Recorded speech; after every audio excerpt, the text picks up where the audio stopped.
Marlène, Marco et Jean-Claude te présentent. Vous ne mourrez point. Vous ne mourrez point. La référence est Genèse 3, les versets 1 à 4. Genèse 3, les versets 1 à 4. Vous ne mourrez point. Juste avant, prions. Notre Seigneur et notre Dieu, nous voici en ta présence pour te louer, te bénir. Merci pour la parole. Cet esprit, nous continuons plus que jamais de nous remettre à toi. Garde-nous. Nous t'avons prié au nom de Jésus et pour ta gloire éternelle. Amen. Nous avons vu précédemment dans le livre de Genèse chapitre 1er, c'était cela notre réflexion, les versets 27 et 28, et je m'en vais lire à nouveau le texte. Dieu créa l'homme à son image. Il le créa à l'image de Dieu. Il créa l'homme et la femme. Dieu les bénit et Dieu leur dit, soyez féconds, multipliez, remplissez la terre et la sujettissez, et dominez sur les poissons de la mer, sur les oiseaux du ciel, et sur tout animal qui se meut sur la terre. C'est ça la mission de l'homme. Dieu les bénit, soyez féconds. Et je t'expliquais précédemment que il se trouve que parfois, des couples sont constitués et il n'y a pas d'enfants.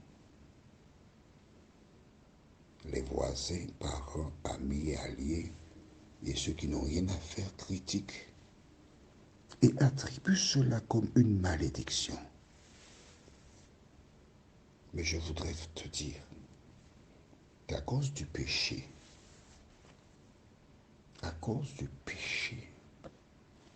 le plan de Dieu a été contrecarré. En revanche, il a quelque chose pour toi. Et c'est spécialement pour toutes les femmes qui n'ont pas eu d'enfants, qui souffrent de maladies qui ne leur permettent pas d'avoir des enfants. Voilà ce que Dieu te dit dans Jérémie 29, verset 11. Écris ça dans ton cahier.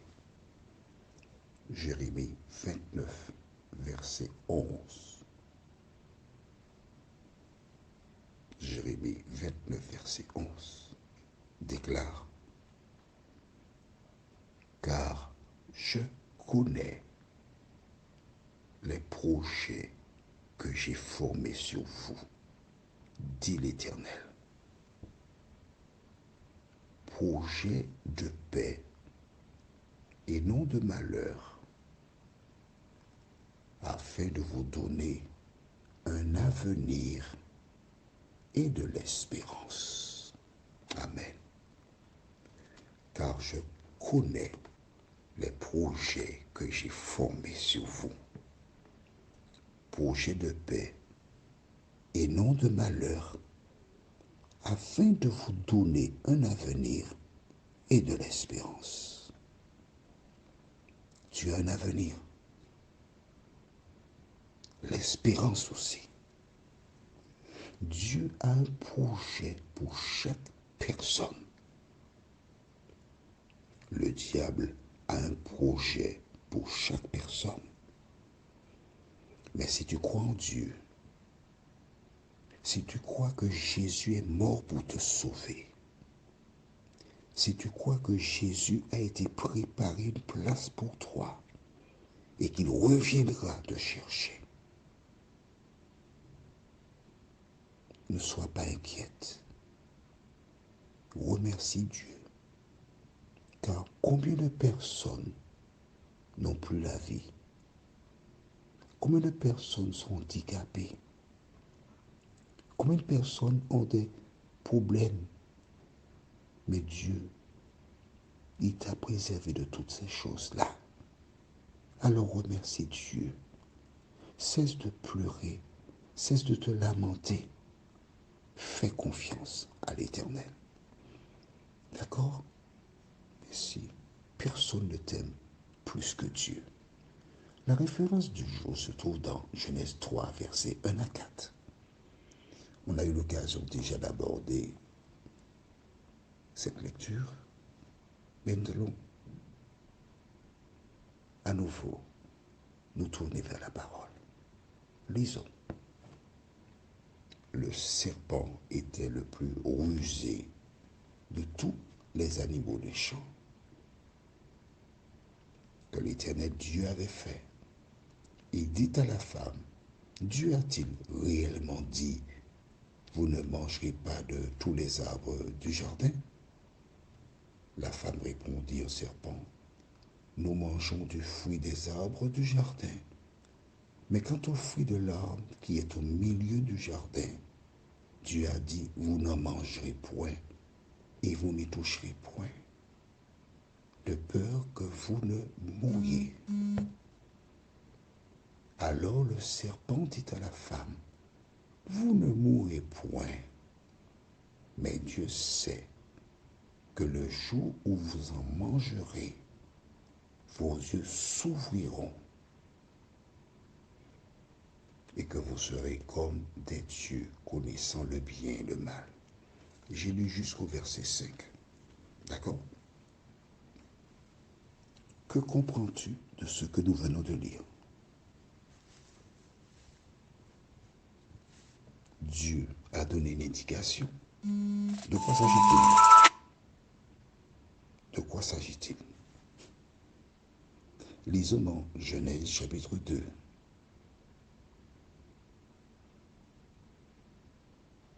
Et nous lisons versets 15 à 17. C'est bon? L'Éternel Dieu prit l'homme et le plaça dans le jardin d'Éden pour le cultiver et pour le garder. L'Éternel Dieu donna cet ordre à l'homme. Tu pourras manger de tous les arbres du jardin, mais tu ne mangeras pas de l'arbre de la connaissance du bien et du mal, car le jour où tu en mangeras, tu mourras. C'est ça, le plan de Dieu. Rappelle-toi, nous avons lu dans Jérémie 29, verset 11, ce texte qui dit « Car je connais les projets que j'ai formés sur vous, dit l'Éternel, projets de paix et non de malheur, afin de vous donner un avenir et de l'espérance. » C'est ça le projet de Dieu, pour nous aujourd'hui. Mais à l'origine, il avait un projet. Il a dit, le jour où tu en mangeras, tu mourras. Et voici le diable qui s'est présenté à Ève et qui lui dit le contraire de ce que Dieu a dit. Il dit, vous ne mourrez point, mais au contraire, vous serez comme Dieu lui-même.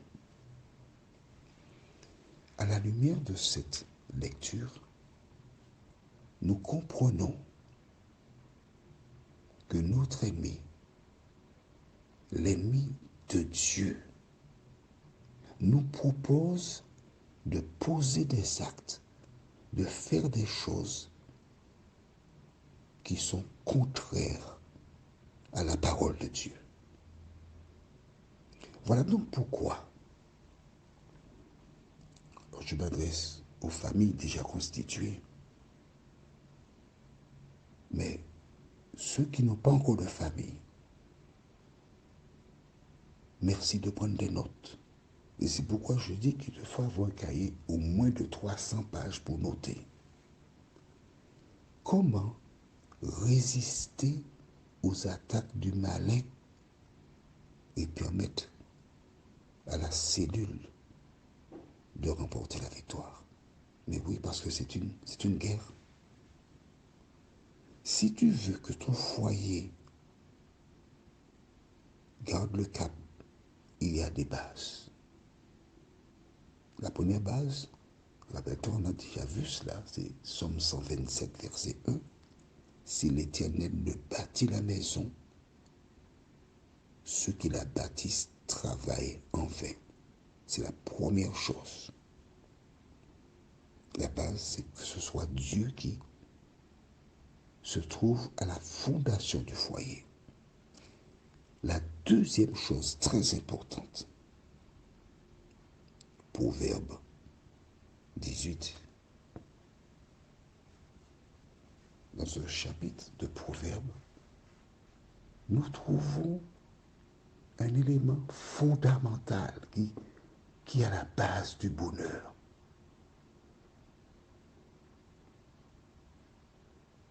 Proverbe 18, verset 22,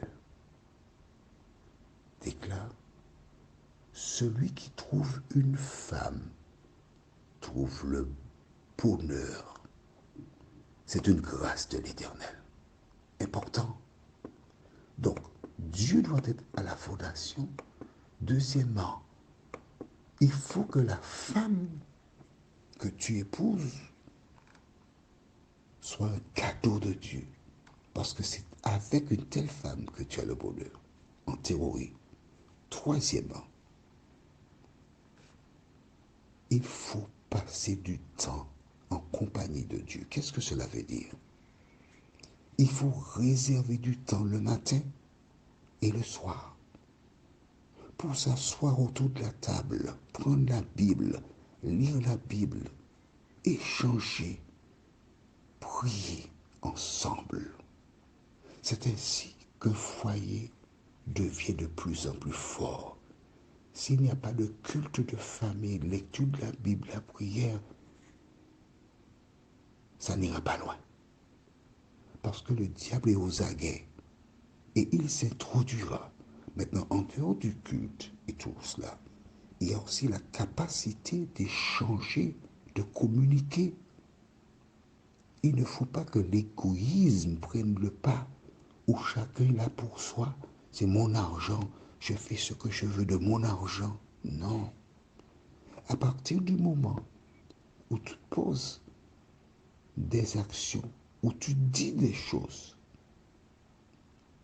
tu supporteras les conséquences. Prions. Notre Seigneur et notre Dieu, il est facile pour certaines femmes de se marier. Facile. Il suffit de se faire belle, de se faire désirer, et d'être tel un appât pour récupérer un homme. Mais la vie à deux, c'est une autre paire de manches. Seigneur, permets que celles et ceux qui écoutent ces audios et qui peuvent encore communiquer, parce que c'est la base du foyer aussi, qui puissent s'arrêter, échanger, partager et commencer une nouvelle relation dans la lecture et dans la mise en pratique de la parole de Dieu. Car c'est cela, notre seule sauvegarde, nous t'en prions. Au nom de Jésus, pour ta gloire éternelle. Amen. Notre thème sera Malheur à ceux. La référence, Ésaïe 5, versets 20 et 21. Ésaïe 5, versets 20 et 21. Il me tarde de te retrouver.